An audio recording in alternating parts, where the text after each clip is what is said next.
El Santuari de la Mare de Déu de la Font a Pena-roja de Tastavins ha estat l'escenari de les jornades de treball del 4è Congrés Nacional de la Marca de Qualitat Territorial Europea. Una trobada que ha reunit representants de diversos territoris rurals de l'Estat. Durant la jornada, empreses, entitats i institucions han participat en diferents dinàmiques de treball per identificar fortaleses, reptes i oportunitats compartides. Y hemos encontrado realidades absolutamente comparables, o sea que realmente es muy parecido como lo están viviendo en Andalucía, en Cantabria, en Aragón, y lo que estamos buscando aquí es que hablen entre ellos, que se encuentren, que generen red, que alguien de Burgos le pueda explicar a alguien que viene de Granada cómo está gestionando sus establecimientos hoteleros o cómo están promocionando la marca a nivel agroalimentario desde Aragón, por ejemplo, desde Matarraña. Entonces buscamos que hagan red i, a parte, generar. De les primeres conclusions n'ha sorgit una idea clara. La qualitat de vida i l'entorn natural es presenten com a oportunitats per atraure població i generar noves activitats econòmiques.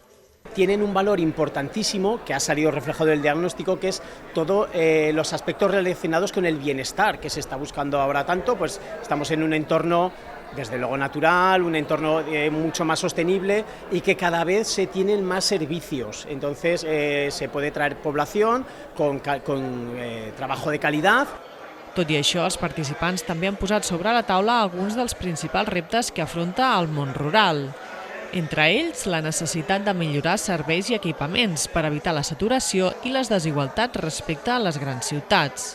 Sobre todo es que se sienten abandonados de las grandes ciudades o de las grandes urbes. O sea, la comparación de servicios, si estuviéramos a iguales, desde luego el entorno rural con buenos servicios sería imbatible. Entonces, bueno, pues lo que nos dicen es que sí que se está buscando mejorar la calidad de servicios en el entorno rural, acercarnos un poco más a las capitales, pero también que no nos contaminemos demasiado, contaminando en el sentido de que no repliquemos el modelo de las ciudades y que sigamos manteniendo esta identidad.